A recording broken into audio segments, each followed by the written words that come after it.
hoy para explorar precisamente los desafíos económicos que enfrenta Estados Unidos y América Latina para este 2024. Nos acompaña el señor José González. Él es economista, comunicador y socio y director de GCG Advisors. Muy buenas tardes, José. Bienvenido al Campanazo. ¿Cómo estás? Un placer, encantado de estar con ustedes. José, vamos a comenzar por lo que quizás todo el mundo quisiera saber. En tu opinión como economista, ¿cuáles son quizás algunos de los principales desafíos que enfrenta Estados Unidos ahora en este año 2024? Curiosamente sigue siendo la inflación, a pesar de que hemos pasado de una inflación que llegó al 9.1% en junio del año 2022 al 3.1% de la semana pasada, sigue siendo una inflación relativamente alta. El mercado tenía expectativas de que fuera un 2.9%, viene de un 3.4%, viene de un 3.2%, baja esa décima, pero sigue siendo muy alta. Y la Reserva Federal sigue manteniendo, acaban de salir publicadas las minutas esta tarde, que tenemos que llegar a ese objetivo del 2%. Y ese último 1% siempre es el más duro. Y de nuevo, cuando el índice es 3.1 y se desagrega como lo hace el Departamento de Trabajo, se da uno cuenta que la inflación sigue siendo muy alta. Por ejemplo, jugos y bebidas edulcoradas, 29% de inflación. Carne cruda para hamburguesas, 12% de inflación. Los índices inflacionarios siguen siendo muy altos y le siguen pegando en el bolsillo a la gente. ¿Y cómo influencia eso en los mercados, particularmente los de acciones?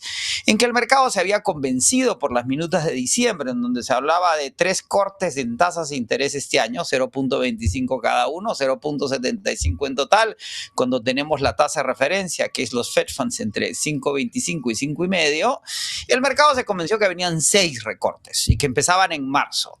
A raíz de las minutas de hoy, es obvio que en marzo no va a haber recortes, probablemente no va a haber en mayo, probablemente no va a haber en junio, sino en la segunda mitad del año. Si las tasas de interés no bajan, si los costos del dinero siguen siendo altos, si el mercado de bonos del Tesoro, que es el mercado que realmente manda las dinámicas económicas por su dimensión y su impacto, el mercado bursátil va a seguir estando volátil porque el costo del dinero determina si el retorno de estas acciones es suficiente o no y si puede seguir creciendo o no. Nvidia tuvo un crecimiento de 50% en lo que va del año, 400, 300% el año pasado. ¿Puede seguir creciendo esas tasas? Imposible. Entonces el mercado en algún momento tiene que corregir, más aún si la inflación no cede, si las tasas siguen altas, si entramos en una suerte de proceso recesivo, los números no cuadran, viene la corrección.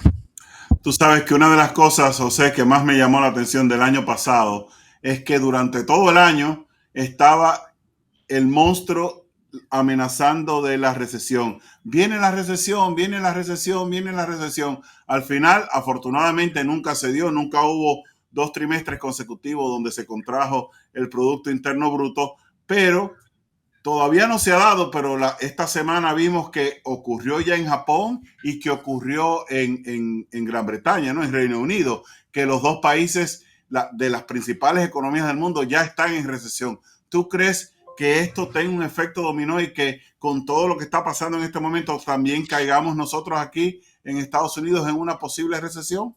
El año pasado no entramos en recesión porque el consumidor americano siguió consumiendo. Es un consumidor de alguna forma muy noble, pero ¿por qué siguió consumiendo? Porque, recordemos, antes de la pandemia, el ahorro sobre el ingreso disponible, que es como se mide en los Estados Unidos, llegó al 3%.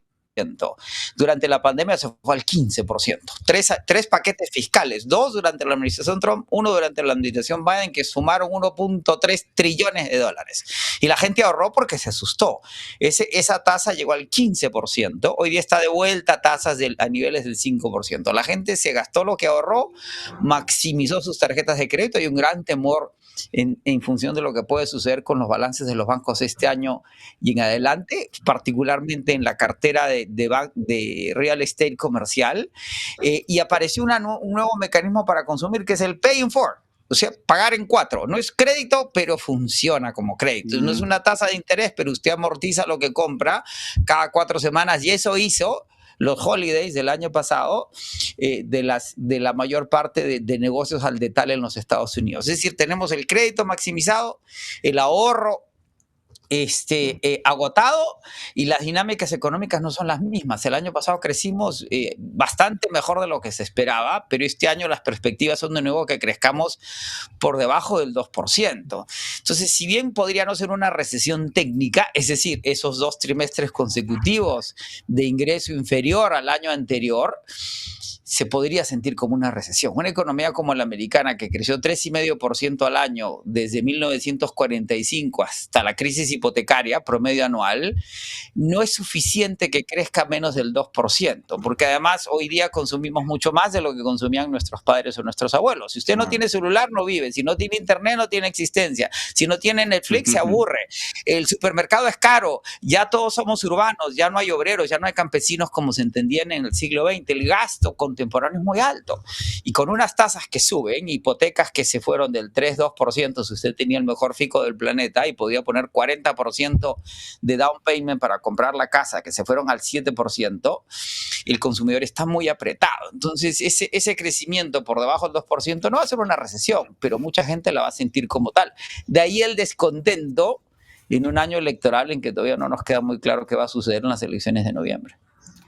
Excelente. Mira, yo te quería preguntar porque todos sabemos que cuando Estados Unidos estornuda, a todo el continente latinoamericano le da resfriado. Entonces, en relación a América Latina, ¿cómo se espera que esta evolución económica de Estados Unidos afecte a toda esta región de nuestros países durante este año 2024? Queda muy claro que la economía norteamericana sigue siendo la economía hegemónica del planeta. Hace menos de 5 años la economía de China llegó a ser el 74-75% del PIB norteamericano, hoy día es el 64%.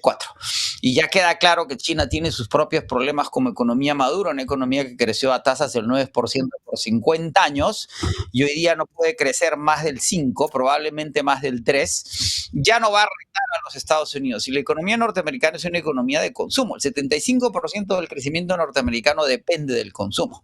Y por eso es que cuando Estados Unidos no crece, afecta al planeta entero porque consumimos menos. Y Europa, que es la segunda zona de consumo por el bienestar de la gente y la expansión de las clases medias, está envejeciendo rápidamente como el Japón. Y eso tiene un efecto en el planeta entero y en América Latina en particular, porque seguimos siendo exportadores de materias primas. Y esas materias primas son las que se utilizan para producir lo que el norte global, como se llama ahora los países desarrollados, consumen. Sin embargo, tenemos un nuevo ángulo, que con los acuerdos de la COP28 el año pasado en Riyadh, ya la transición energética, la descarbonización está en franco proceso. Hay un reconocimiento de la mayor parte de países del planeta que nos estamos calentando, que tenemos que reducir las emisiones de carbono y tenemos que emprender la electromovilidad. De ahí el atractivo de Tesla, independientemente que en las últimas semanas hay una actitud negativa de cara a los vehículos eléctricos, y tenemos que emprender la transición energética. Vamos a pasar de un modelo de energía y cada vez consumimos más energía porque somos más urbanos y tenemos más electrónicos, que dependía de los combustibles fósiles a las energías alternativas que consumen muchos más metales y minerales que la energía generada por hidrocarburos. Y la mayor concentración de minerales críticos en el planeta está en América Latina, después o a la par que China. Y eso va a generar un boom en la región importante. Por otro lado, seguimos siendo un productor importante de hidrocarburos. Curiosamente, antes de consumir menos petróleo, vamos a consumir más petróleo. Y las reservas de petróleo estratégicas más importantes en Occidente están en Venezuela, de petróleo convencional, y de petróleo no convencional del desquisto en Vaca Muerta, en Argentina, en Neuquén, en la Patagonia. La faja pérmica está perdiendo su dinámica de producción. Estados Unidos hoy es el mayor productor de petróleo del mundo con 13 millones de barriles diarios. Después viene Arabia Saudita con 11, Rusia con 6. Venezuela produce menos de 1, pero llegó a producir 3, podría producir 6. Y por otro lado, somos los mayores productores de alimentos para exportación en el mundo. El año pasado exportamos 100.000 millones en alimentos. 8 de cada 10 tazas de café arábica que se consumen en el mundo se producen en América Latina. Es decir, el Economist señalaba en septiembre del año pasado que este puede ser el siglo latinoamericano. Producimos los metales que necesitan para la descarbonización, el petróleo que se va a utilizar para descarbonizar y alimentos que son fundamentales para la existencia humana. Si esas cosas se combinan y creamos economías de escalas y resolvemos nuestros problemas políticos, que parecieran malos, pero son menos malos que los anteriores, El pronóstico para América Latina es bastante positivo. No este año, no el siguiente, más bien a mediano y largo plazo.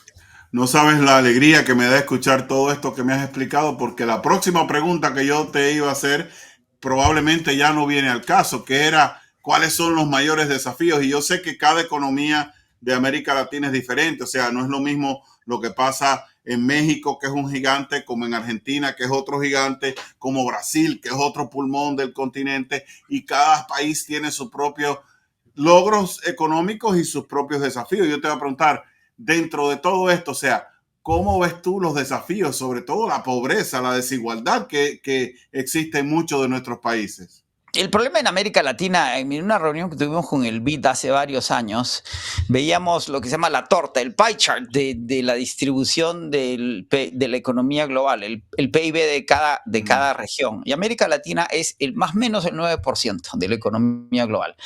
Y yo le preguntaba a los especialistas del BID, y en 10 años 9%, y en 20 9%, y en 39%, ¿por qué no crecemos? ¿Por qué no somos un pedazo más grande de la torta? Y no es un tema de tener o no recursos, porque Japón no tiene recursos y es hoy día la tercera, cuarta, quinta economía más grande del planeta, ¿sí? Y nos decían los especialistas del BID entonces que tenemos un problema de productividad, somos muy poco productivos, y eso tiene que ver con la mala distribución del ingreso, hay mucha inequidad en la región, nuestras clases medias son muy pequeñas y son precarias, que hace fuerte a la economía norteamericana, que hace fuerte a las economías europeas, que hace fuerte a la economía japonesa, que ha fortalecido a la economía china en estos 50 años de crecimiento, la expansión de las clases medias que consumen no solo más, sino que consumen mejor, ¿sí? Y en América Latina la distribución del ingreso ha sido muy mala, la presión fiscal es muy mala, y por eso el Economist decía que este puede ser el ciclo económico latinoamericano, pero hemos tenido una muy mala relación con nuestras materias primas. Y eso tiene que ver con que en la medida que nos han gobernado sectores muy conservadores, históricamente hablando, estamos hablando de los últimos 400 años, esa distribución no ha sido la más adecuada. Y los gobiernos progresistas de izquierda, de los que tan mal se habla, pero que son inevitables fuerzas políticas en base a cambios sociales que suceden en la región, no saben gobernar porque nunca han gobernado ni han estado preparados para gobernar. Gobernar no es tan sencillo como dar órdenes o dar discursos, es hacer que las políticas públicas en base a decisiones políticas se ejecuten adecuadamente. Y en esos procesos de aprendizaje y de expansión de las clases medias, que además se han incorporado virtualmente por la telefonía celular y por la internet, y lo que quieren es incorporación real. Es decir, el progreso económico es tumultuoso. Y hay que recordar que el crecimiento es que económico, el progreso es financiero, el desarrollo es humano, ¿sí? Y el desarrollo depende de educación y de salud fundamentalmente y de infraestructura para que esa educación y esa salud lleguen a la mayor cantidad de gente posible. Eso es lo que pasó en Estados Unidos entre el siglo XIX y el siglo XX, lo que pasó en Europa entre el siglo XVIII y el siglo XX, lo que pasó en Japón, lo que está pasando en China. Eso es lo que tiene que suceder en América Latina, y para eso necesitamos un sector privado vigoroso, pero un sector público eficiente. La pandemia nos demostró que el sector privado, hay cosas que el sector privado no puede hacer, no puede reemplazar al sector público, ¿sí? Y hay cosas que el sector público no debería hacer, pero aquí no hay que ser más papista que el Papa y encontrar justos medios. ¿Qué nos preocupa? La corrupción. La corrupción no es un problema en términos de gobierno ni de ley moral, es un problema práctico, ¿sí?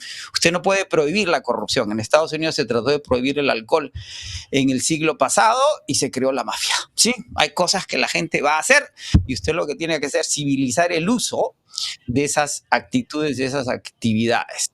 Eso por un lado, y el otro es la delincuencia. Tenemos altísimos niveles de delincuencia y ya la delincuencia no es solo un problema criminal, es un problema social.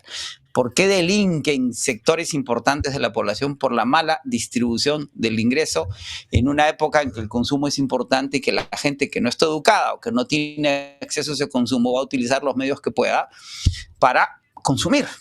¿Cómo atendemos a la delincuencia? De la misma manera que se atendió en los Estados Unidos en las primeras décadas del siglo pasado, con racionalidad, pragmatismo y políticas públicas que equiparen las desigualdades, que disminuyan las actitudes criminales y que permitan dar esos pasos hacia adelante. Ahora, avanzamos y siempre hemos avanzado mucho en América Latina. El pesimismo no tiene lugar cuando la comparamos a América Latina contemporánea, no la del año pasado o la anterior, sino la de las 3, 4, 5 décadas anteriores, y hay progresos importantes en la región que van a seguir sucediendo en este tumulto que es el progreso que estamos viviendo.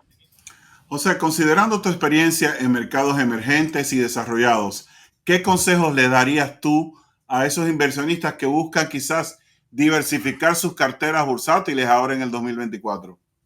Importante tomar en cuenta que invertir no es especular. ¿Cuál es la diferencia entre especular e invertir? Cuando usted va al casino y tira un dado, está especulando. Tiene un sexto si tira un dado de que le salga el número que usted quiere, ¿sí? Y si son dos dados, la probabilidad se multiplica y se hace más compleja.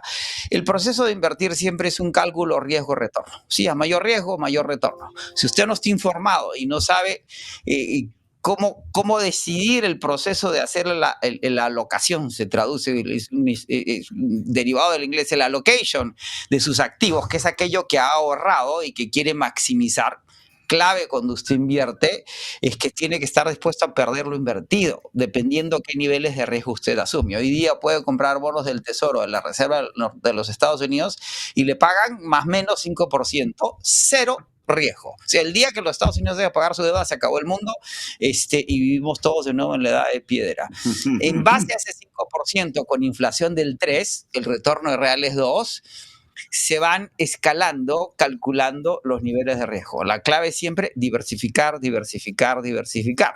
Recuerde que el crédito es bueno, la deuda es mala. ¿Qué es una deuda y qué es un crédito? Cuando Visa le da a usted dinero sin costo por 30 días, le están dando crédito. Maravilloso. Cuando usted no paga, su tarjeta de crédito tiene una deuda. Y esa Lo deuda multan. compounds, se agrega, es deuda sobre deuda. Si usted compra un blue jean de $100 y paga el mínimo, ese blue jean al cabo de un año le sale por $500, porque se está pagando 21, 29%, 35% de ciertos préstamos sobre esa deuda no pagada. No se endeude, ¿sí? Mantenga muy presupueste sus gastos y sus pasivos vis a vis su ingreso, mantenga los flujos de caja sanos, guarde pan para mayo, como decían las abuelas, no ponga todos los huevos en una sola canasta y no asume riesgos que no está dispuesto a, a tolerar. Si su portafolio de inversión no lo deja dormir, cambie de portafolio. Excelente. José, última pregunta. La gente que quiera seguir escuchándote, que quiera saber más de ti, ¿cómo puede encontrarte? Estoy en Twitter, creo, @JosG333, en Facebook como José González, en LinkedIn como José González. Si quieren ver cosas de negocios más en el Twitter o el X, como se llama ahora, y en el LinkedIn, que en el Facebook hago cosas más personales. Y ahí van a verlos, tengo 2 segmentos de televisión en Perú sobre temas de minería y petróleo, que es una de las especialidades que tenemos en la firma nuestra. Pero en general siempre voy colgando cosas que me despiertan mi interés en términos financieros y de los mercados de renta fija y renta variable. Bueno, muchísimas gracias, señores. José González, economista, banquero, comunicador. Ya saben, pueden buscarlo a través de X, anteriormente Twitter, @JosG333. Que pases muy buenas tardes y gracias por compartir tu tiempo y tu conocimiento en el campanazo. Hasta la próxima. Encantado, un placer. Hasta luego.